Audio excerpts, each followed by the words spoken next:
감사합니다. 자, 오늘 우리에게 주신 하나님 말씀 욥기 42장 1절부터 6절까지의 말씀입니다. 오늘 본문의 말씀은 욥이 하나님을 원망했다가 회개하는 내용이 됩니다. 우리 본문 내용을 한번 다시 보시게 되면 다시 화면 좀 바꿔주세요. 좀 전에 우리가 다 같이 읽었습니다마는 욥이 하나님 앞에 이제 깨달은 겁니다. 특별히 3절 말씀에 보면 무지한 말로 이 치를 가리는 자가 누구니까 내가 알지도 못하면서 깨닫지도 못한 일을 말하였고 스스로 알 수도 없고 헤아리기도 어려운 일을 말하였나이다. 하나님 앞에 이렇게 고백하는 거예요. 그동안에 욥의 친구들과 많은 변론을 했습니다. 왜 이런 고난이 나에게 왔느냐 하는 부분에 대해서 많은 변론을 하고 서로 자기들이 잘났다고 자기들이 옳다고 주장하면서 말싸움을 했어요. 욥도 지지 않고 말끝마다 친구들에게 대들었습니다. 그랬더니 이제 하나님이 나타나신 겁니다. 나타나신 하나님 앞에 자기가 그동안 떠들었던 것을 생각해 보니까 깨닫지도 못하고 알지도 못하는 말들을 가지고 자기가 잘난 척 했다고 그렇게 고백하는 겁니다. 하나님 앞에 까불었다는 거지요, 자기가. 그러면서 티끌과 재 가운데에서 회개하나이다. 이렇게 회개하고 있는 내용입니다. 근데 사실 욥은 의인이었습니다. 욥기 1장 1절 말씀에 보면 성경은 욥에 대해서 이렇게 말하지요.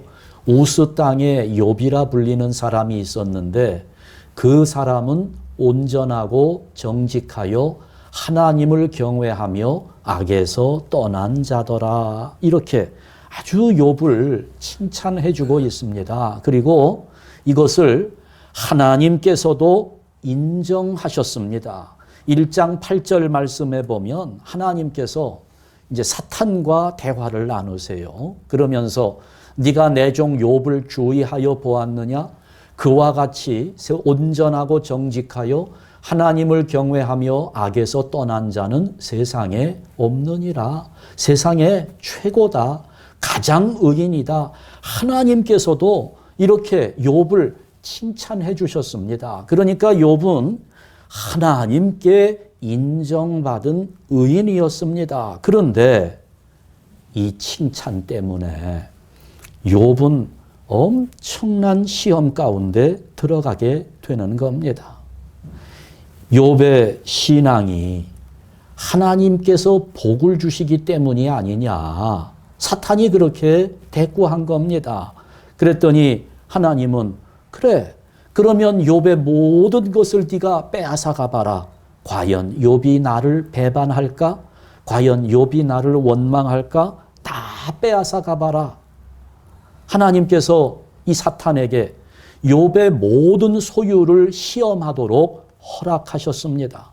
그래 결국 욥은 자기의 모든 소유를 잃게 되었고 자녀들을 다 잃어버리게 된 겁니다. 그런데 그렇게 재산이 없어지고 자녀들까지 먼저 죽음을 당한 그 상황에 있을 때 욥의 태도를 1장 22절에 보면 이렇게 기록하고 있습니다. 이 모든 일에 욥이 범죄하지 아니하고 하나님을 향하여 원망하지 아니하니라. 다 사라졌어요. 자식들도 먼저 죽었습니다. 그런데도 이 모든 일에 욥은 범죄하지 않았다. 하나님을 원망하지 않았다. 그런 지경이 되었는데도 욥은 믿음을 지켰다는 것입니다. 자, 그런데 그 아내가 욥이 몸에 종기가 나서 악한 악질이 나서 그 쓰레기 더미 위에 앉아가지고 그 기와 조각 같은 것으로 몸을 벅벅 긁고 있을 때 지난 시간에 우리가 살폈지요. 아내가 그렇게 이야기합니다. 차라리 그렇게 살 바에는 하나님을 욕하고 죽어라. 죽는 게 낫지. 어찌 이렇게 살 수 있겠느냐라고 말했을 때 그때 욥의 반응을 기록한 것은 조금 달라집니다. 2장 10절 말씀을 보게 되면 욥의 아내가 차라리 죽으라고 하나님을 욕하고 죽으라고 했을 때 욥이 말하는 겁니다. 그대의 말이 한 어리석은 여자의 말 같도다. 우리가 하나님께 복을 받았은즉 화도 받지 아니하겠느냐 하고 같이 읽습니다. 이 모든 일에 욥이 입술로 범죄하지 아니하니라. 아멘. 욥의 태도가 조금 달라졌지요. 여러분 그 1장 22절과 2장 10절에 나와 있는 내용 뭐가 다릅니까? 똑같은 문장입니다. 이 모든 일에 욥이 범죄하지 아니하고 하는 똑같은 문장인데 2장 10절에는 딱 중간에 한마디가 더 들어갔어요. 뭐가 들어갔습니까? 입술로 범죄하지 아니하니라. 여러분 왜 여기 입술로라는 단어를 삽입했을까요? 입술로라는 말을 지금 강조하는 거지요. 욥의 심경에 변화가 시작되었다는 것을 지적하고 있는 겁니다. 1장 22절에서는 그 범죄하지 않았다는 것이 온전하게 신앙을 유지했다는 거예요.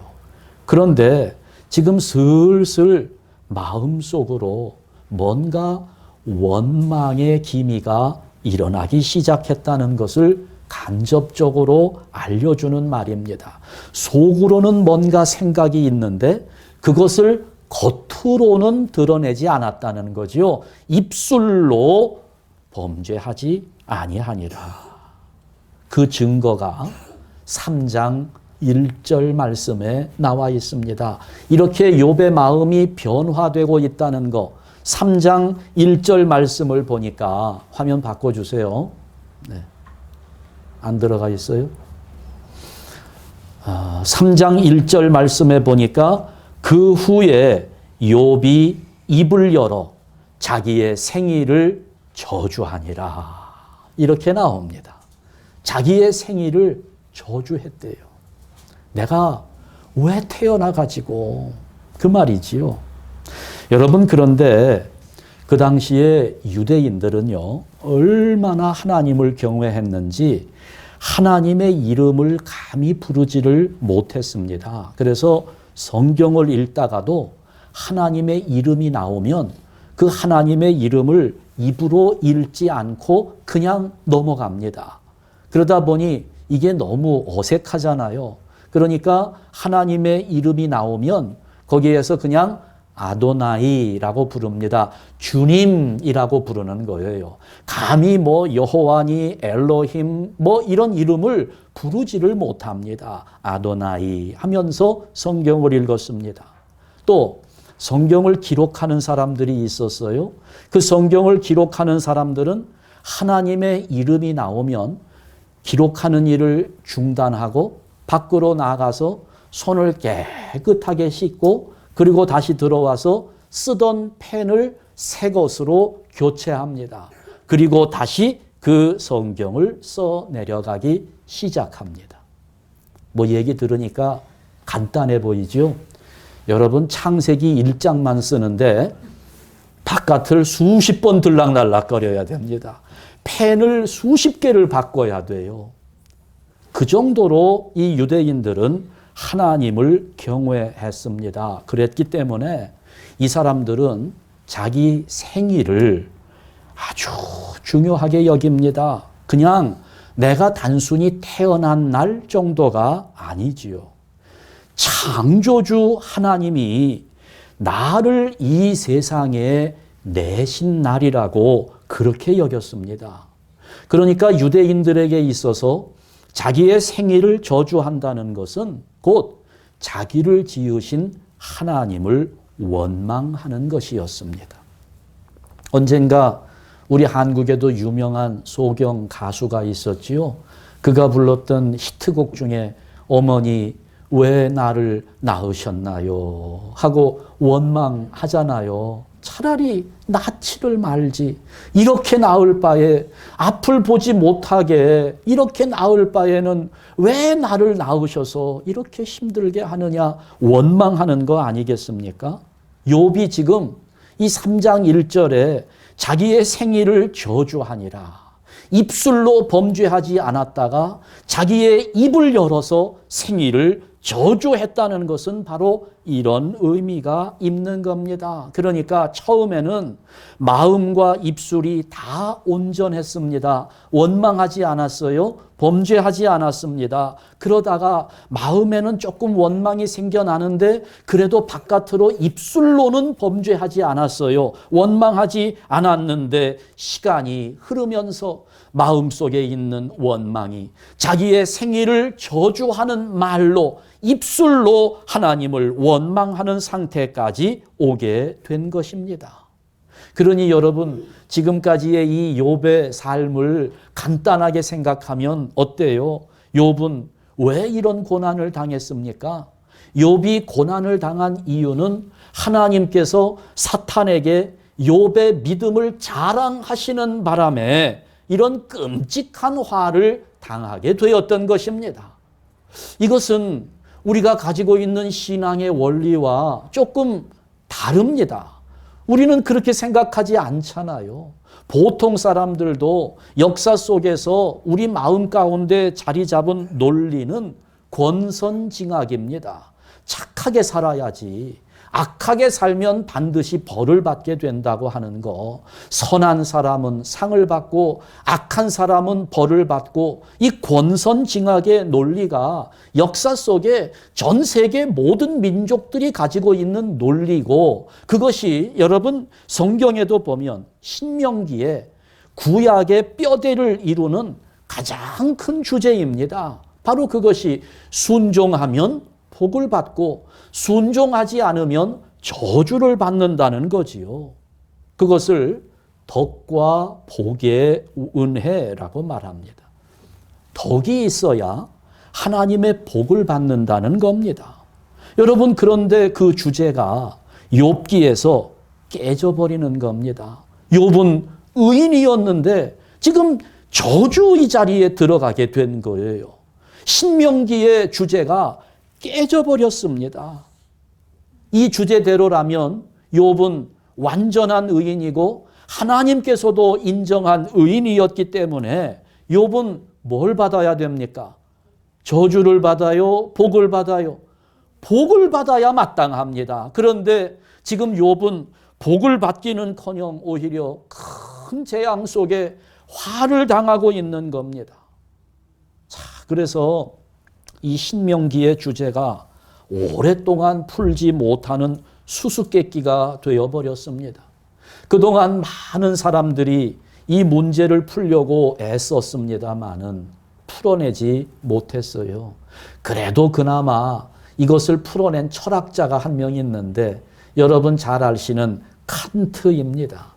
독일의 철학자 칸트가 덕과 복이 일치해야 되는데 덕이 있으면 복을 받는다. 신명기의 주제 속에 덕과 복은 일치해야 되는데 지금 우리가 살고 있는 이 세상은 덕과 복이 일치하지 않는 모습들이 너무 많으니까 이것을 어떻게든 설명해 보기 위해서 칸트는 이 세상을 두 개의 세상으로 나누었습니다. 현실 세계가 있고 이상 세계가 있다. 이데아의 세계가 있다고 이렇게 설명을 하면서 지금 우리가 살고 있는 현실 세계에서는 덕과 복이 일치하지 않지만 그러나 이제 우리가 다음 세상을 누리게 될 때 그 이상 세계, 이데아의 세계에서는 덕과 복이 완전하게 일치하게 될 것이라고 말했습니다.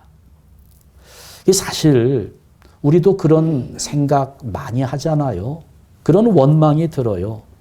아니 하나님이 살아계신다는데 하나님이 역사를 주관하신다는데 아니 왜 악한 사람들이 잘 살고 선한 사람이 억울한 일을 당하면서 살아야 하나? 아니 하나님이 세상을 주관하시면 우크라이나 같은 그런 불쌍한 나라를 왜 좀 보호해 주시지 않고 저 악한 푸틴 같은 존재를 왜 가만히 놔두시나? 역사적으로도 히틀러 같은 인간들, 레닌 같은 인간들 왜 그대로 내버려 두셔서 그 많은 사람들의 목숨을 빼앗아가게 하나? 이런 의문이 우리 안에 생기지 않습니까? 이게 잘 풀리지 않아요. 설명하기가 너무 어렵습니다마는 이 문제를 신학자도 아니고 철학자도 아닌 물리학자가 이에 대한 해답을 제시했습니다. 독일의 물리학자인데요. 하이젠베르크라는 분입니다. 이분이 노벨 물리학상을 받은 분인데요. 불확정성의 원리를 법칙으로 이렇게 노벨상을 받았습니다. 전에도 제가 한번 말씀드린 바 있는 것 같은데 불확정성의 원리.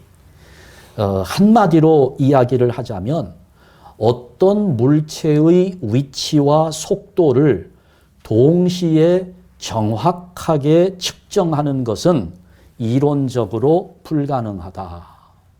무슨 말인지 잘 모르시겠지요? 저도 이해하기가 쉽지는 않아요. 간단하게 한마디로 말하면 이 세상에서 이루어지는 모든 일들은 예측이 불가능하다는 말입니다. 예측할 수 없다는 거예요. 그러니까 여러분 이게 사실은 어려운 말로 굳이 설명하지 않더라도 우리가 이미 다 알고 있는 내용입니다. 자, 제가 하나 물어볼게요. 제가 지금 이 물을 마실 것 같습니까? 안 마실 것 같습니까? 마실 것 같아요? 안 마실 것 같아요? 아무도 예측할 수 없는 겁니다. 이게 바로 불확정성의 원리입니다. 누구도 미래의 일을 예측할 수 없다는 거예요. 사람의 행동이나 이 사회의 현상이나 이런 것들을 과연 어느 누가 정확하게 분석하고 예측할 수 있겠느냐는 말이죠. 이것은 불가능하다는 겁니다. 여러분 이게 가능하다면 우리가 왜 가난하게 살겠어요? 다 부자가 될 수 있지요. 주식값이 오를 때가 있고 내릴 때가 있는데 간단하잖아요. 부자가 되려면 내렸을 때 사고 올랐을 때 팔고. 여러분 이거 모르는 사람이 누가 있겠어요? 그런데 왜 주식을 하면 돈 버는 사람보다 망하는 사람이 더 많을까요? 주식 전문가들이 얼마나 많은지 모릅니다.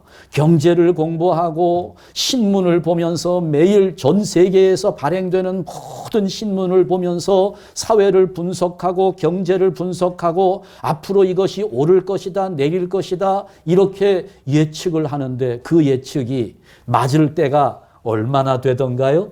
그 예측만 잘 맞아줘도 망하는 일은 없을 것 같은데 망하는 사람이 훨씬 더 많습니다. 그러니 그 예측이라고 하는 거 맞지 않는 예측밖에는 할 수 없는 겁니다. 그게요. 실력이 없어서가 아니에요.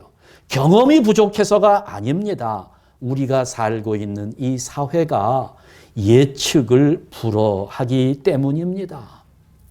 아무도 예측할 수 없어요. 그런데 지금 보니까 그 원리를 아니 이분은 이걸 불확정성의 원리라는 법칙으로 노벨 물리학상까지 받았는데 이미 4,000년 전에 기록된 욥기를 보니까 이런 원리가 여기에서 가르쳐지고 있는 겁니다. 그러니까 신명기가 덕과 복의 원리를 가르치고 있다면 욥기는 불확정성의 원리를 가르쳐주는 겁니다. 다시 말해서 욥기는 덕과 복이 일치하지 않음으로 해서 겪게 되는 인간의 현실적인 고민을 풀어주고 있는 겁니다. 자, 그런데 여러분 여기서 우리가 생각할 부분은 이겁니다. 이렇게 덕과 복이 일치하지 않는 이런 현실은 어디에서 기인하는 것일까? 왜 이것이 일치하지 않는 것일까? 성경은 인간을 향한 하나님의 사랑 때문이라고 설명하고 있습니다. 욥은 하나님께서도 인정하신 당대의 의인이었습니다. 그럼에도 불구하고 가장 커다란 고난을 당했습니다. 그러다가 욥은 그 고난의 현실을 견디다가 나중에는 그 의인조차도 야, 세상이 뭐 이래 하는 이런 마음을 가지는 거예요. 그러다가 급기야는 자기의 생일을 저주하면서 하나님을 원망하는 자리까지 이르게 된 겁니다. 이 점은 우리에게도 마찬가지예요. 우리가 흔히 하는 말이잖아요. 이놈의 세상, 더러운 세상. 이렇게 원망할 때가 참 많잖아요. 아니 저 인간, 아니 저렇게 사기치고 몹쓸 짓을 하는 저 인간은 아니 뭘 해도 잘 되는데 나는 예수도 믿고 교회도 다니고 하나님도 믿고 성경도 읽고 믿음 안에서 바르게 살려고 하는데 나는 그에 합당한 보상을 받지 못하고 나보다 악한 저 사람은 잘 살고 나는 어렵고 이러면서 우리가 투덜거리잖아요. 하나님은 도대체 뭘 하시는지 모르겠다고 왜 세상은 이 모양이냐고 불평할 때가 대단히 많습니다. 지난번에 보니까 로마 교황청의 교황도 그 말을 했더라고요. 전 세계에 많은 어린이들이 굶어 죽어가고 있는데 하나님은 도대체 지금 뭘 하고 계시는지 모르겠다고 교황도 그런 말을 하더라고요. 그런 불평을 해요. 우리 안에 그런 원망이 있습니다. 저 사람은 망해야 되는데 망하지 않고 나는 좀 복을 받아야 되는데 복을 받지도 못하고. 여러분, 그러나 이와 같은 때에 우리를 향하여 말씀하시는 하나님의 음성을 들어야 합니다. 하나님은 우리에게 이렇게 말씀을 하는 겁니다. 그래, 나는 선한 자에게 복을 주고 악한 자에게 벌을 내리는 것이 나의 원칙이다. 그러나 지금 나는 내 원칙을 내 스스로 지키지 않고 있다. 왜냐하면 그것은 내가 너희들을 사랑하기 때문이다. 이렇게 말씀하고 있습니다. 어려운 말처럼 들리지요. 한번 생각해 보세요. 하나님께서 만약에 이 원칙을 철저하게 지키신다면 의인에게만 복을 주시고 악인들에게는 가차없이 벌을 주신다는 이 원칙을 정확하게 지키신다면 오늘 우리들 가운데 어떤 일이 일어나게 될까요? 의인에게는 복을 주시고 악한 자에게는 벌을 주신다고 할 때 여러분은 복을 받을 것 같습니까? 벌을 받을 것 같습니까? 이 원칙을 하나님이 철저하게 지키실 때 과연 우리 가운데 살아남을 수 있는 사람 누가 있겠습니까? 목사인 제가 살아남겠어요? 여러분들 살아남을 자신 있습니까? 하나님이 악인들을 벌하신다고 할 때 여러분은 복을 받고 나는 벌을 안 받을 것이다. 이렇게 생각하는 분 있습니까? 없단 말입니다. 아무도. 성경은 말하잖아요. 하나님 한 분 이외에는 의인은 세상에 한 사람도 없다고 말씀합니다. 의인은 없나니 하나도 없으며 그러니 하나님이 그 원칙을 지키시면 세상에 복받을 사람은 하나도 없고 당장 우리부터 죽음을 면치 못하게 된다는 겁니다. 그래서 하나님은 스스로 하나님의 원칙을 포기하시는 거예요. 미루시는 겁니다. 우리가 투덜거리면서 원망하면서 하나님 권선징악하셔야지요. 의인은 복 주시고 악인은 벌 주셔야지요 라고 하는 우리의 말을 들으시고 하나님이 응답하셔서 그래 네가 원하는 대로 오냐? 그럼 내가 그 원칙을 철저하게 지키마 이렇게 하신다면 정말 부끄럽지만 목사인 저도 이건 생각만 해도 두려운 일입니다. 하나님이 공의롭지 못하셔서 불공정하신 분이라서 그 원칙을 포기하신 것이 아닙니다. 다만 나를 사랑하시기 때문에 세상 마지막 날까지 그 심판을 미루고 계시는 겁니다. 나를 사랑하시기 때문이에요. 여러분, 그러기 때문에 우리는 하나님께서 스스로 깨뜨리신 그 원칙 앞에서 의인에게 고난이 임하고 악인이 형통하는 현실 앞에서도 감사할 줄 알아야 하는 것입니다. 예수님께서 알곡과 가라지의 비유를 들려주셨습니다. 농부가 농사를 지어요. 알곡이 자라야 되는데 여기저기 가라지들이 있습니다. 종들이 저 가라지를 당장 뽑아야지요. 주인이 말합니다. 가만두어라. 가라지를 뽑다가 알곡까지 다칠까 염려하는 그 주인의 마음. 그러나 추수 때가 되면 알곡과 가라지는 완전히 분리하게 될 것이다 말씀하잖아요.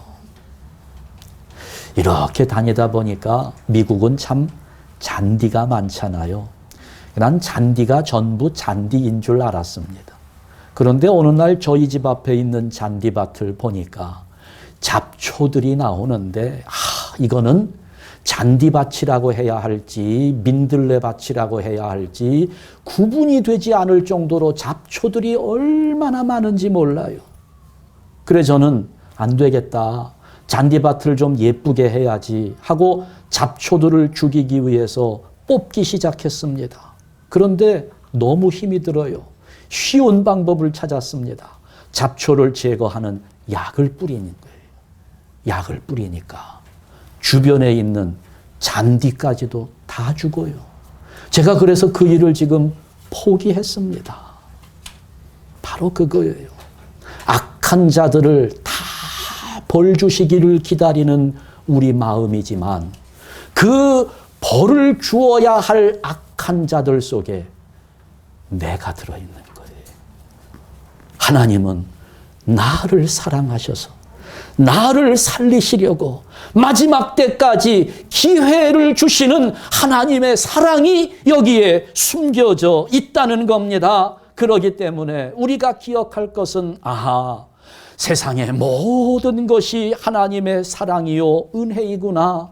세상이 온통 뒤죽박죽된 것 같지만 그래서 그러한 사회적 현실이 나에게 불만이 되고 하나님을 원망하게 하는 동기가 된다 할지라도 그러나 그 속에는 나를 향한 하나님의 사랑이 담겨 있다고 하는 이 사실. 그러니 우리는 어떤 형편이든지 간에 내가 처한 현실은 하나님의 사랑이요 하나님의 은혜임을 깨닫는 성도들 되시기를 주님의 이름으로 축원합니다.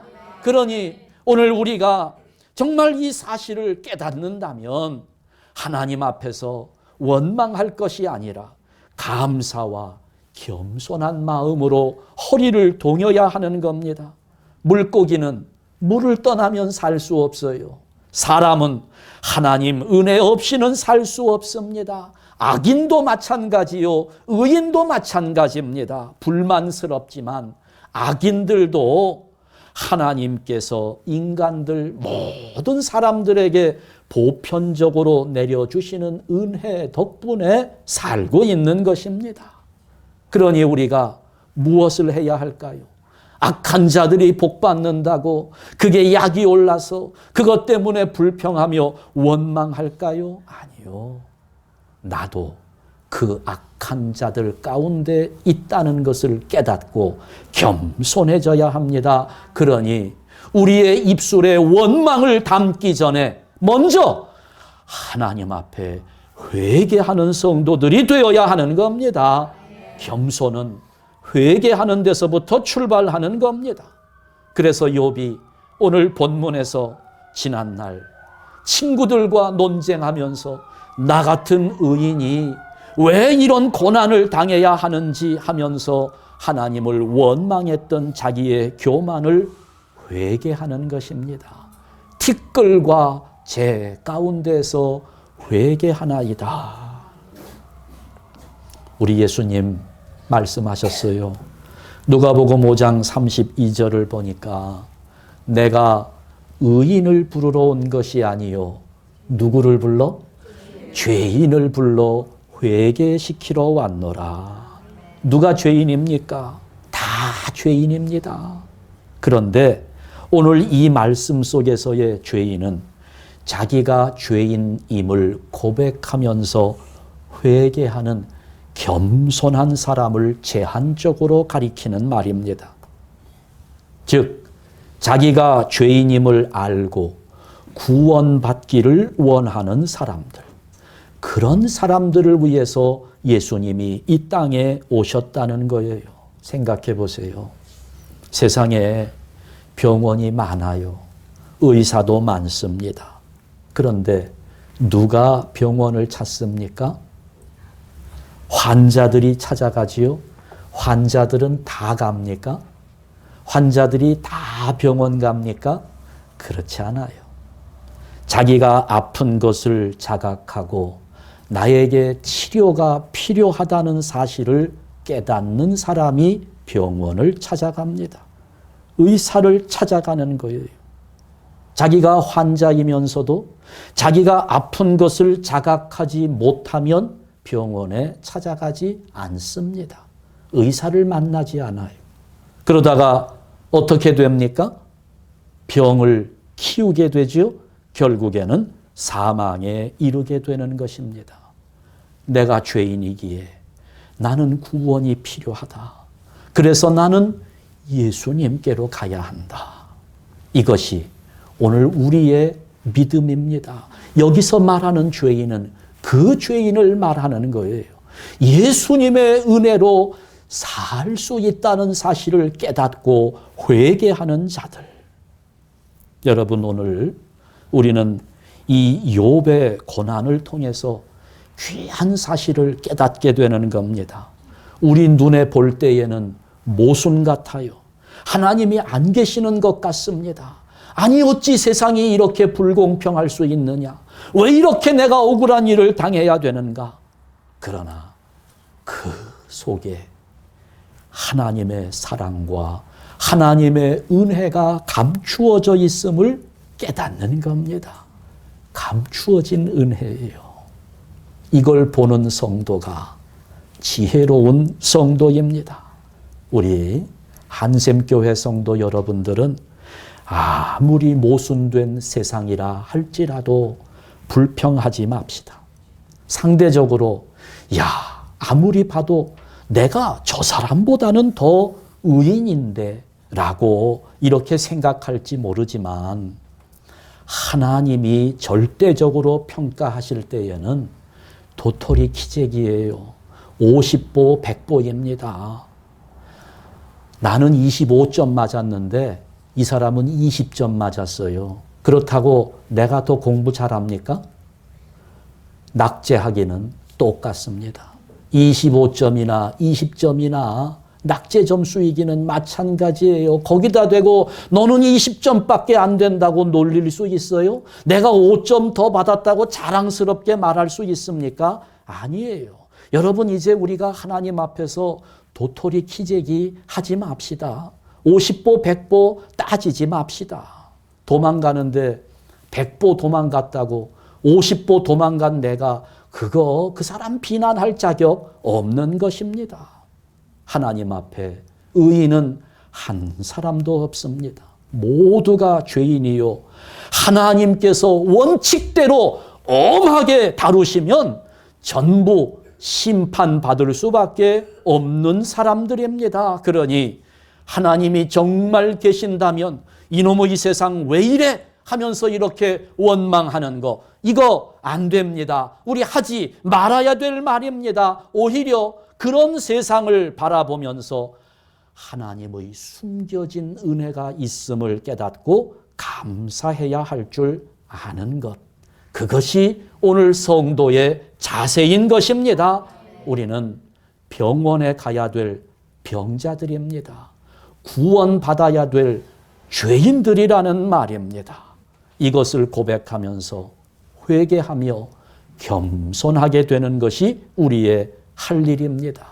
바라기는 우리 한샘교회 성도 여러분들 모두가 고난 속에, 불평등 속에, 모순 속에 감추어진 하나님의 은혜를 깨닫고 겸손하게 죄인됨을 고백하면서 어려움이 있어도 원망하지 말고 감사하며 살아가는 성도들 되시기를 주님의 이름으로 축원합니다. 기도하겠습니다.